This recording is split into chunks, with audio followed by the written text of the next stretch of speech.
Good afternoon, everybody. Well, I think that we are done. We are done with the grammar lessons, and we are left with maybe two or three writings.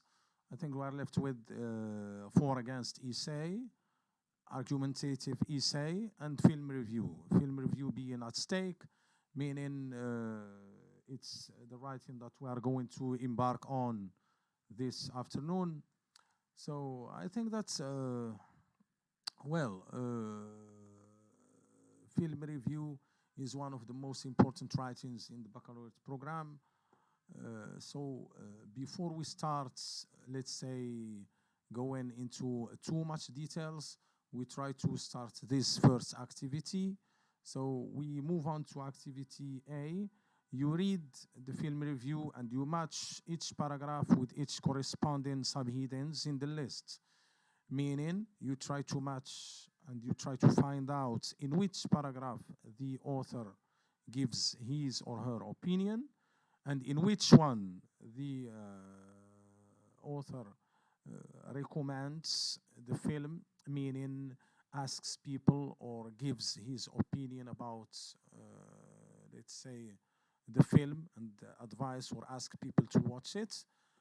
And last but not least, in which paragraph he or she summarizes the plot, meaning he or she talks about the time and the place and the events revolving around the film. Okay, so then automatically when you finish the activity A, you move on to, let's say, some practice concerning activity B.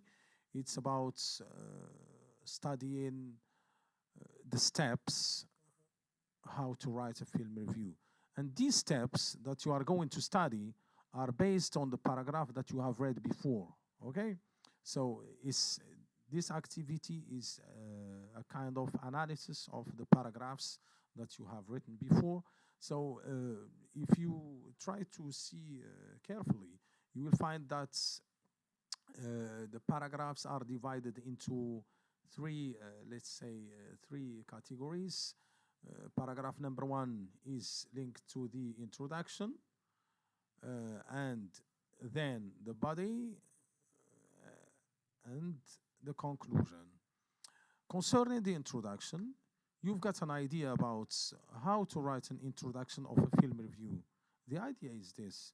You try to give just the title, meaning you mention the title of the film and its director, and then the names of the actors. And try to remember this. When you give the names of the actors, you give both names. The name of the actor, meaning in the film as a hero, and his or her real name. You see the point? So again, you have seen in the paragraph that they started with, Titanic is a love story between young lovers, Jack and Rose.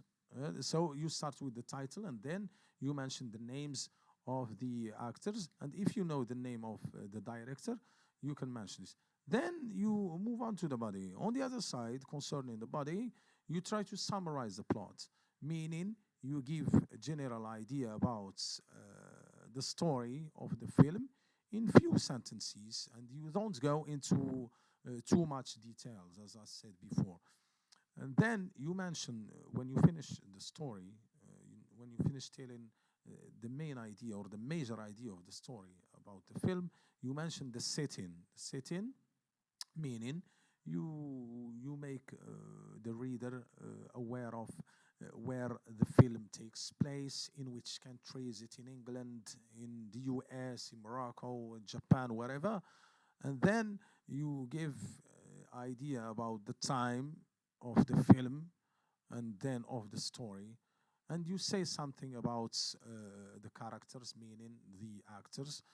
For example, here in the paragraph, you have this sentence, the two main characters are fascinating. So you give your impression about the way the characters act, and you say something about the content, meaning you try to shed light on the way of special effects and the way of the textures and the sounds and the music and all this harmony gives you, let's say, a real image of the film and make, for example, the viewers feel that they are part of the film.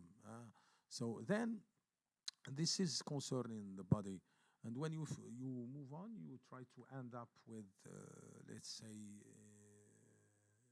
commenting on the film, meaning you give a comment on the film, and you make people know whether or not you like the film.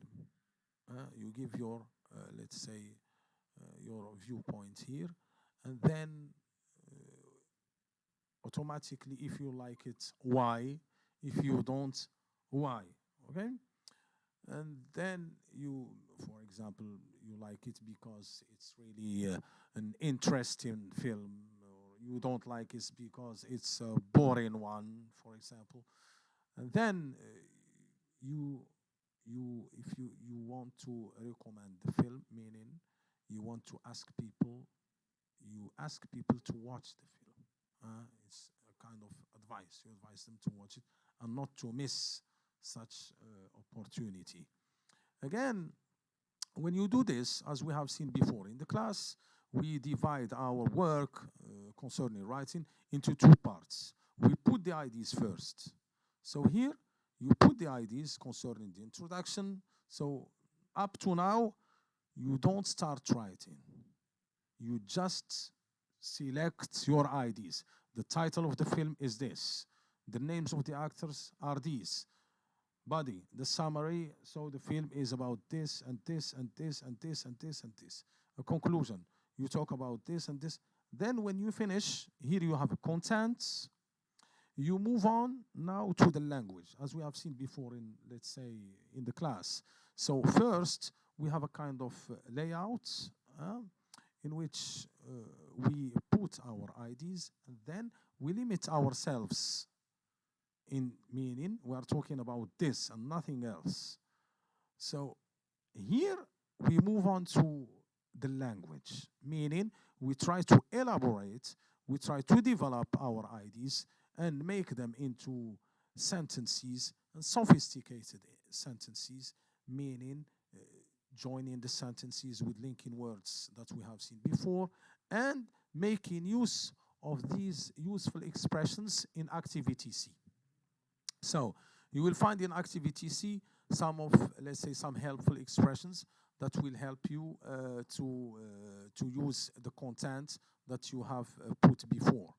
So again, the idea that I want to insist on is this. When you develop your ideas and when you start writing these first drafts, making use or using these expressions, when you finish, it's preferable, it's important for you to exchange your draft with your classmates with electronic versions. Let's say you screen the drafts and you send it to your classmates, and you try to have a kind of, as we do in the class, peer correction. So you correct your classmate's draft and he or she corrects yours. And then when you finish the peer correction, you get back your paper and you try to rewrite your final draft based on the mistakes that you have done. You try to avoid them and you try to make your, let's say, paragraphs very sophisticated as much as possible. And good luck for everybody.